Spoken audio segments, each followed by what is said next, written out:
And we're back with another video. My name is Jessica Walker, and if you saw my recent interview with Robert from CrescoFin, you would have got a great understanding of what CrescoFin is doing in the space. Well, now Robert has introduced me to his industry friend, Fernando, which is the founder of Balancer. So it's great to have you both join today. Robert, Fernando, great to see you both. It's great to be here.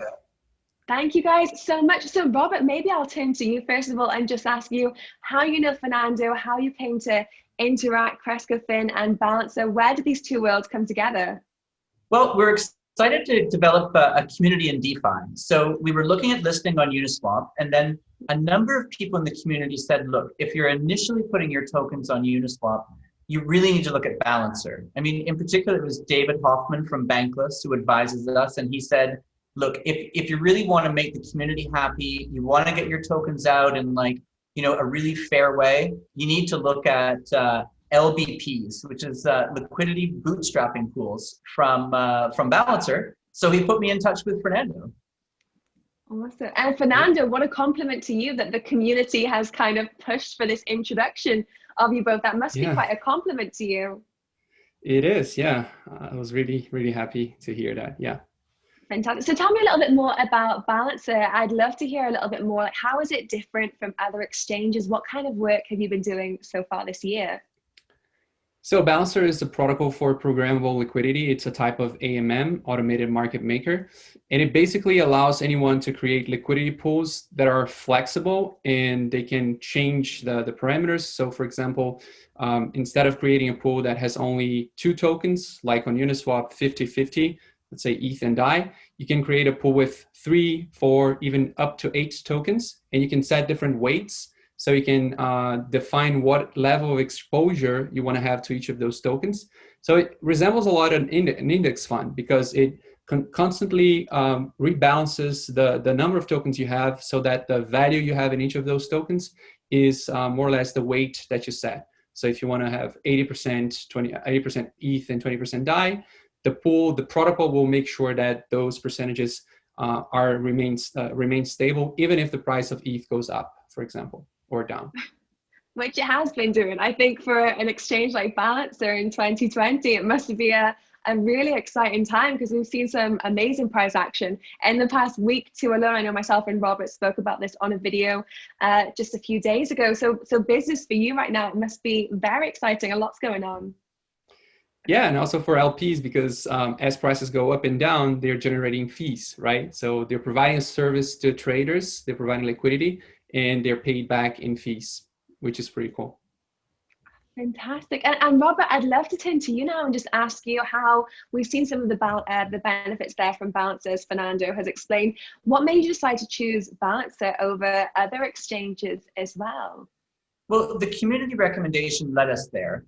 But then, like everything in crypto, like you really need to do a deep dive. And we're very numerical. So we write to the GitHub, we look through all the stuff. I mean, the thing is my co-founder and I are both, really fascinated with mathematics, and it's really, really interesting. But you can get lost in it. And so I remember speaking to Fernando, and I was like, after we had been lost for like 2 days, and we loved the curve. I love what Balancer does is the curve applies slight downward pressure during the period of which you're offering your tokens.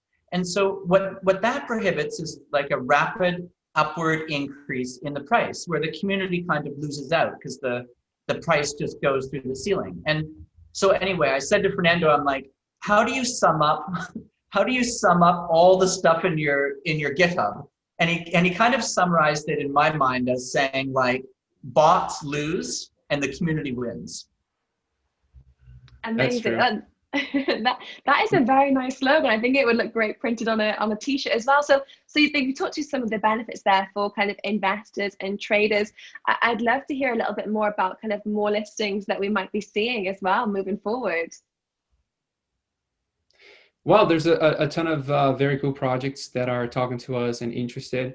I think CrescoFin is a first because it's the first regulated company issuing shares on Ethereum, on I think blockchain in general, right? Not sure, Robert, if you can make this bold claim, but it's really a first, and it's very interesting. So yeah, we're very happy with this. Yeah, we're really excited. We're really excited about it. I mean, it's what gets us like interested is kind of experimenting a bit. Like, our objective is to replace banking with code, and it's a big challenge. And so we're trying to do it. The only way you can do that is by being innovative, right? You have to be vastly more innovative than banks, which is of course not hard with banks. But one of the things that we're doing with Balancer is that Balancer allows you to have other quote tokens against yours. So it's not just ETH versus, in our case, the WCRES tokens. So, I mean, we went through all the stuff and we looked at it, and I think you can do up to 7 different tokens, right? I mean, That's correct. Yeah. Yeah, nobody's That's done actually another first. Yeah, it's another first by CrescoFin.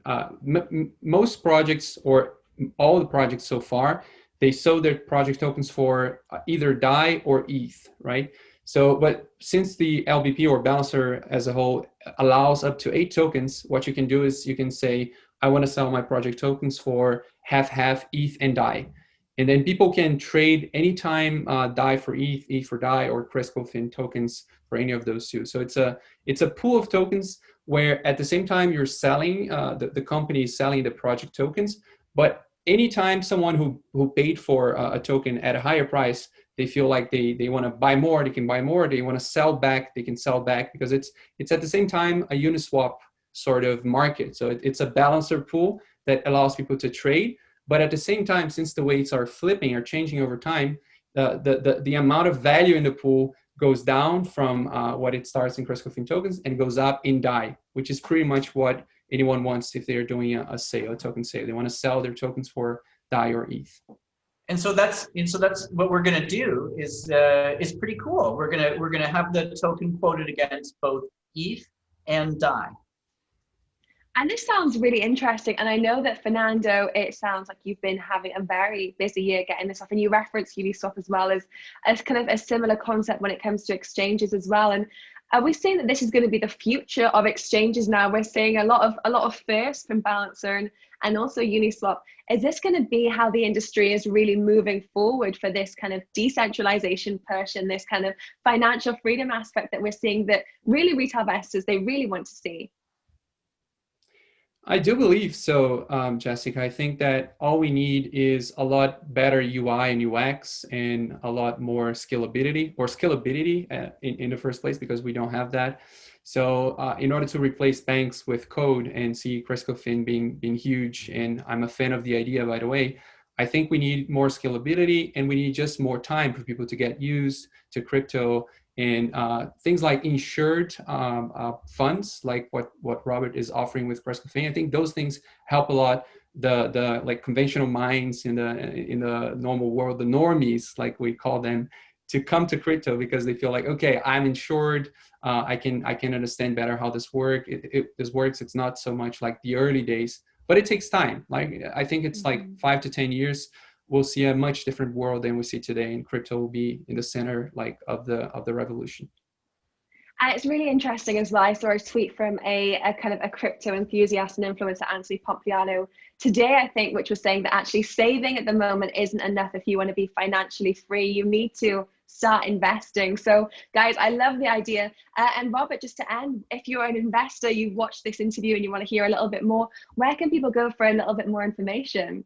Well, you can check us out on our website. So it's defi.crescofin.ch. And we've got a lot of details. I'm working on like an article for Medium, which we're going to put up later today or tomorrow about why we're listing on Balancer and all of our details. But, we've got really excited about Balancer, not just for offering the shares, the equity tokens, but, their programmable liquidity, the way it works, I can tell you, it's like kind of a guy who, used to be a normie working in TradFi. I mean, this is going to change the world. Like the way these pools work, that's where markets, that's where index funds, that's where things are going to be in the future. And, increasingly from here in Switzerland with our regulated clients, like we see a lot of interest in this. I think you're going to see adoption in 2021 that people can't even imagine. Like more than just simply buying and holding Bitcoin. I think you're going to see the space for DeFi just explode. And I think this will be driven by institutions.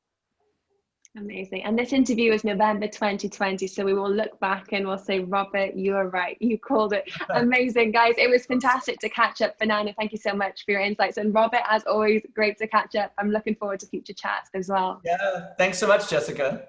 See you soon. Thanks so much, guys. Thank you so much. Thanks, Fernando. Bye-bye.